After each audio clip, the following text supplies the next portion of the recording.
just got the latest track from the Central Pacific Hurricane Center. I just am getting the numbers from them right now. Let me pull up the track itself because we didn't see it weaken. So current sustained winds still at 60 miles an hour. But it's moving a little bit more to the northwest now, which is good news because then we're getting a little bit more of that westerly component as it's forecast to move away from the state. So here's what we're looking at. Still moving at just 3 miles an hour. So it's still a very slow moving system.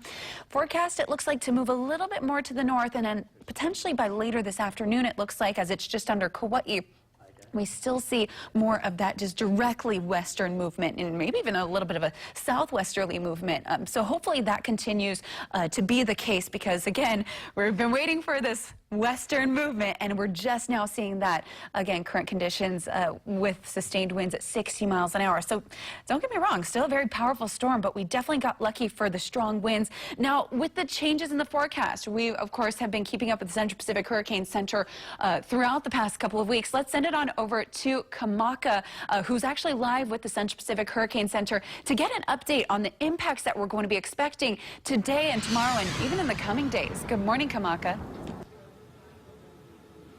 Good morning, Kelly. Yes, we're here at the Central Pacific Hurricane Center where those latest numbers from this intermediate 8 o'clock update, I kind of misspoke about that, the last one, and kind of getting confused. But now the 8 o'clock update, which is that intermediate one that I mentioned about, is here. Now we're here with the meteorologist, Leanne, with those storm numbers. So briefly, can you give the full update of what came out at 8 o'clock? Yeah, so at 8 o'clock, we're continuing to still see the tropical storm Lane at 60 miles per hour with wind speeds of 60 miles per hour. If you did see it did shift about 5 miles to the south, and that was, we did get some new information from a microwave pass that we had to better show us the center. You know, looking at the satellite image right now, it's really hard to tell where the center is, and if we get some of these special passes in, it gives us a little bit more information, kind of like we were talking about in the previous half hour. You know, what do we use to find this information? How do we do the storm? And so microwave passes are one of those things that we can use to help determine things about the system. Now, with this update, is there any change within the impact of how that might affect the islands? Not really. I mean, it has moved a little bit to the south, but if you can still see, you know, from our satellite and our radar, we still have all that rain around. You know, still the threat for those gusty winds, as we were talking about, and the flooding with that rain coming.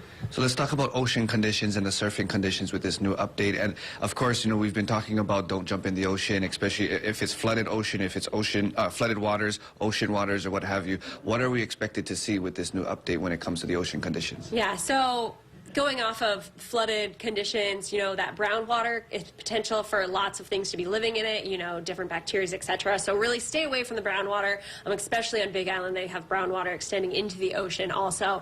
And then for the southern shores, we do still have high surf advisories out for them with surf heights about 5 to 8 feet. And then on the eastern shores, there is also high surf advisories from the gusty winds that we do, the gusty trades that we do have, with surf heights about 6 to 10 feet. The surf didn't pan out quite as we had hoped. It's a little baffling still to us because, as you know, we did have that great pass over the buoy to the south of the Big Island showing, you know, seas up to 30 feet or so, 30 plus feet actually. And so we were expecting all of that energy to come towards the south shores, but it really hasn't panned out. But even still, there can be some strong currents that are still around in the ocean. So just be cautious when you're out there. Now, one last thing, when we're talking about the storm surges, now we've mentioned there's a lot of energy within the water that's already moving, and if this system is to move to the west and not make any landfall, which is an awesome thing, are we still expected to get hit with some type of, from those energies that are moving through the water? Yeah, so that's what I was talking about. The currents are still going to be there. The storm surge threat has diminished more with the weakening of the system also, but you know, we still do have the high surf advisory up and the potential for some of those stronger currents in the water. And for this next full update that's coming at 11 o'clock, what are we expected to see in that update? Well, hopefully, I can't really tell you what we're expecting to see. You know, we're continuing on that trend of the storm weakening and moving off to the west, so hopefully we can still see some of that information in there.